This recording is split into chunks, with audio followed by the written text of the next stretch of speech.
तो ये ऊपर ऊपर का विवेक सब दिखाते हैं, अंदर झांक के देखते हैं तब समझ में आती है कि उत्तानपाद में और हम में कोई ज्यादा फर्क नहीं है।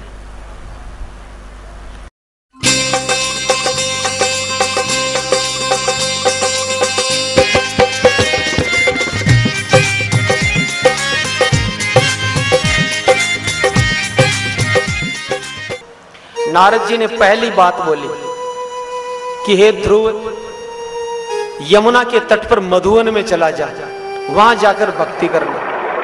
क्यों? क्योंकि तीर्थ स्थान में जो साधना की जाती है वो जल्दी सफल होती है।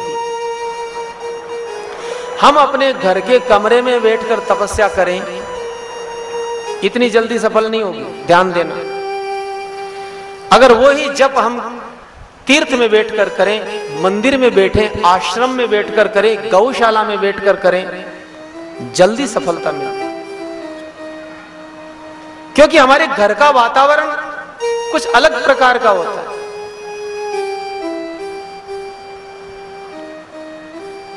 पहला नियम बताया कि स्थान का चुनाव ऐसा करो कि तपस्या जल्दी सफल हो।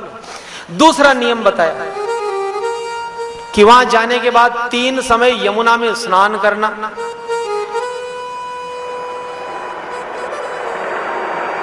यमुना में स्नान करने के बाद में प्राणायाम करना, 3 प्रकार का प्राणायाम करना।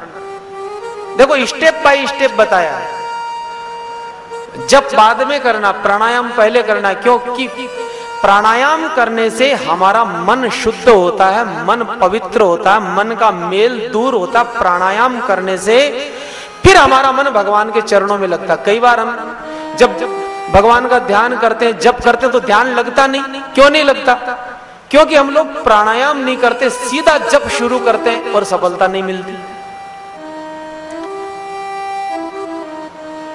3 प्रकार का प्राणायाम, पूरक, कुंभक और रेचक। बिल्कुल सरल है।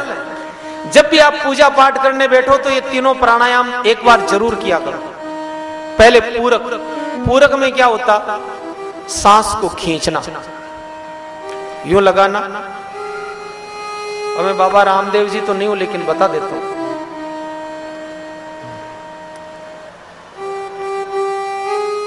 एक नाक को बंद करना, इधर से धीरे धीरे सांस को धीरे धीरे खींचना, थोड़ा लंबा रखना, उसको कहते हैं पूरक। फिर सांस को रोकना, पेट में नहीं, छाती में। पेट में तुम सांस रोकोगे तो पेट और मोटा हो जाएगा। छाती में सांस रोकना, उसको कहते हैं कुंभक। लेकिन सांस कितनी देर रोकना? जितनी देर तक तुम रोक सकते हो। और फिर लगे कि अब तो बिल्कुल शरीर लाल हो गया, अब रुक नहीं रही, तब सांस को छोड़ना। वो जो हम सांस को वापस छोड़ते हैं उसको कहते हैं रेचक। सांस को एकदम नहीं छोड़ना, धीमी गति से छोड़ना। और छोड़ना किधर से? जिधर से सांस खींची है उधर से नहीं छोड़ना, विपरीत दिशा से। फिर इधर से लेना, उधर से निकालना, ऐसे फेर बदल करना।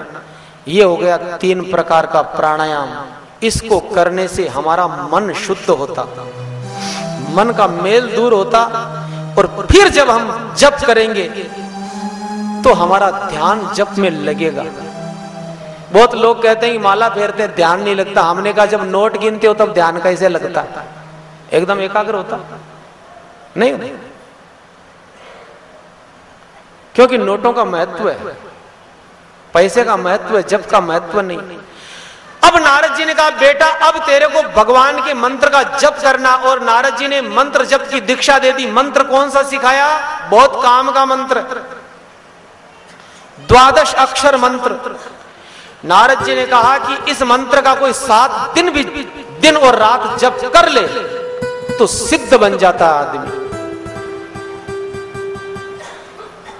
बड़ा पवित्र मंत्र है, ओम नमो भगवते वासुदेवाय।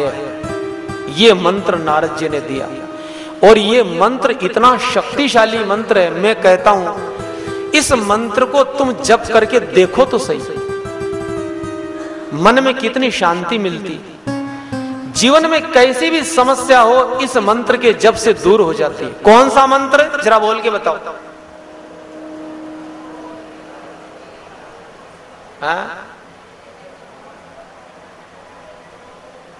तुम सुन भी रहे हो या मैं यूं ही बक रहा हूं?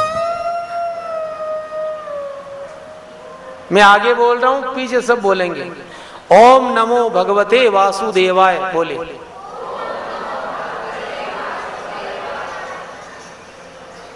वापस बोलना।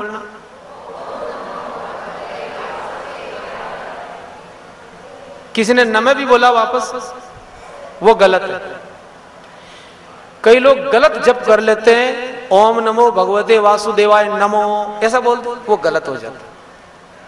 नमो वापस नहीं बोलना, केवल इतना ही बोलना, ओम नमो भगवते वासुदेवाय। यह है पूर्ण मंत्र और सही उच्चारण। यही ध्रुव जी ने जपा था। कहा कि बेटा मंत्र जप के बाद में फिर तुझे भगवान का ध्यान करना। ध्यान की प्रक्रिया भी बताई। ध्यान कैसे करना चाहिए भगवान का। ध्यान करीब करीब हम सब लोगों में से कई बार किया होगा, लेकिन कई बार हम गलत ध्यान कर लेते हैं। ध्यान, भगवान का ध्यान चरणों की तरफ से किया जाता है। अगर कोई राम का भक्त है, कृष्ण का भक्त है, विष्णु भगवान का भक्त है, शिव जी का भक्त है, पहले चरणों का ध्यान किया जाता है। पहले सीधा मुखारविंद का ध्यान नहीं किया जाता। हाँ, चरणों का ध्यान किया जाता, फिर चरणों से ऊपर उठा जाता, ऊपर की ओर फिर ध्यान लाया जाता, अंत में भगवान के मुकुट का ध्यान होता, फिर ऊपर से नीचे की ओर आया जाता। यह ध्यान का तरीका है। मिल गया उपदेश भक्त ध्रुव को।